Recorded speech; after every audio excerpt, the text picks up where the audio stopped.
வானிலையால் இணைந்திருக்கும் நம்ம டெல்டா விவசாயிகளுக்கும் மற்றும் பொதுமக்களுக்கும் அனைத்து நல்லுள்ளங்களுக்கும் ஒரு இனிய சிறப்பான மாலை மற்றும் இரவு வணக்கங்கள். ஆகஸ்ட் 25/8/2022 இன்றைய மாலை மற்றும் இரவு வானிலை. வானிலை அறிக்கைக்குள்ள போகிறதுக்கு முன்னாடி நீங்கள் நம்ம வெதர் சேனலுக்கு புதிய விவரம் இருந்தீங்கன்னா மறக்காமல் சப்ஸ்கிரைப் பண்ணிக்கோங்க. தொடர்ந்து வடகிழக்கு பருவமழையும் கிட்ட நெருங்கி விட்டது. அடுத்து இன்றைய தமிழகத்தில் மழை சம்பவம் எந்தெந்த மாவட்டங்களுக்கு எப்படி இருக்க போகிறது, வரக்கூடிய ஆகஸ்ட் இறுதி வாரம் செப்டம்பர் மாதம் எந்த அளவிற்கு மழையோட ஆட்டம் இருக்கும் என்பதையும் பார்த்து விடலாம்.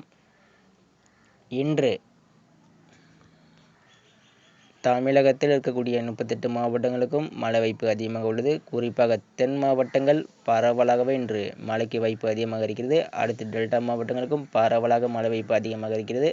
டெல்டா மாவட்டங்களுக்கு இன்று இரவு நள்ளிரவு நேரத்தில் அதிகாலை வரை மழைக்கு வாய்ப்புள்ளது. டெல்டா மாவட்டம் இருப்பவர்கள் கவனமாக இருக்க வேண்டும். இரவு அடித்து நொறுக்கும். அடுத்து புதுச்சேரி கடலோரம் இன்னும் சற்று நேரத்தில் புதுச்சேரி கடலோரத்தை அடித்து நொறுக்கப் போகிறது. தற்பொழுது திண்டிவனம் மேற்கு பகுதியெல்லாம் பார்த்தீங்கன்னா அடித்து நொறுக்கிட்டு இருக்கும். அவ்வளோ மழை இப்போவே பார்த்தீங்கன்னா தொடங்கிருச்சு. அடுத்து நம்ம வட மாவட்டங்களுக்கும் இன்று அதிகப்படியான மழை வாய்ப்பு தெரியுது. மழை பெய்யும் இடத்தில் கண்டிப்பாக அதிகமாக இருக்குங்க. கண்டிப்பாக யாரும் வீட்டை விட்டு வெளியே வரவேனா. இடி மின்னல் எந்த நேரம் வேண்டுமானாலும் தாக்கும். கண்டிப்பாக இடி மின்னல் அதிகமாக இருக்கும். தயவுசெய்து அது எந்த மாவட்டமாக இருந்தாலும் சரி, அனைத்து பொதுமக்களும் தயவுசெய்து வீட்டை விட்டு வெளியே வராதிங்க. இடி மின்னல் தாக்கும் அபாயம் அதிகமாக இருக்கிறது. அதே போல் நம்ம திருச்சி மாவட்டம், தஞ்சாவூர் மாவட்டம் இங்கேயும் பார்த்திங்கன்னா மழைக்கு வாய்ப்பு அதிகமாக இருக்கிறது.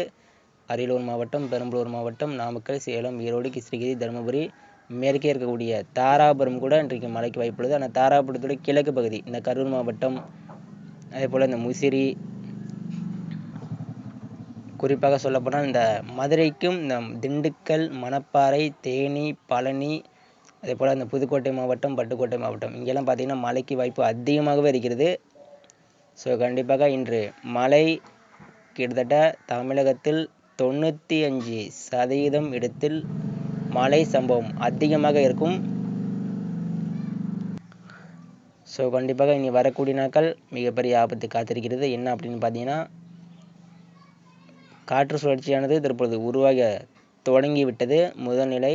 மேலும் அது பார்த்திங்கன்னா அது மேற்கு நோக்கி, வடமேற்கு, மேற்கு திசை நோக்கி தமிழ்நாடு நோக்கி நகர்ந்து அது தமிழக கரையை நெருங்கும் பொழுது அதிகப்படியான மழை சேதத்தை ஏற்படுத்தும் என எதிர்பார்க்கப்படுகிறது. மினி ஒரு வடகிழக்கு பருவமழை போல காற்று மேற்கிலிருந்து கிழக்கு நோக்கி போகும். அடுத்து மேற்கிலிருந்து கிழக்கு நோக்கி மழை இருக்கும். தெளிவாக சொல்ல போனால் தமிழகத்திற்கு அடுத்த இன்று தொடங்கும் மழை மாலை இரவு தான். அதாவது மாலை இரவு மதியம் அடித்து நொறுக்கும். இனிமேல் பார்த்தீங்கன்னா மதியம் முன்கூட்டியே தொடங்கிவிடும். காற்று சுழற்சி காரணமாக நெருங்க மதியமே தொடங்கிவிடும். இப்படி மதியம் தொடங்கும் பொழுது இடி மின்னல் கண்டிப்பாக அதிகமாக இருக்கும். திடீரென்று கருமேகம் சூழ்ந்து திடீரென்று உங்கள் பகுதிக்கு வெயில் அடித்தாலும் திடீரென்று ஒரு அதிக மழையை அடித்து நொறுக்கி விட்டு போய்விடும். நாம் அறிவித்த நாளை இதுதான், ஆகஸ்ட் இறுதி.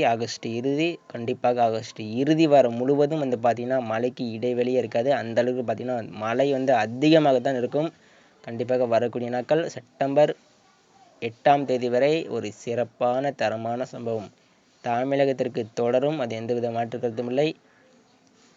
கண்டிப்பாக இன்றைய மழை வாய்ப்பு பொறுத்தவரை தென் மாவட்டம், வட மாவட்டம், மேற்கு உள் மாவட்டம், மத்திய மாவட்டங்கள், உள் மாவட்டங்கள், தமிழகத்தில் இருக்கக்கூடிய 38 மாவட்டங்களுக்கு மழை வாய்ப்பு அதிகமாக இருக்கிறது. கண்டிப்பாக கவனமாக இருக்கவும். தொடர்ந்து இணைந்திருங்கள். நன்றி.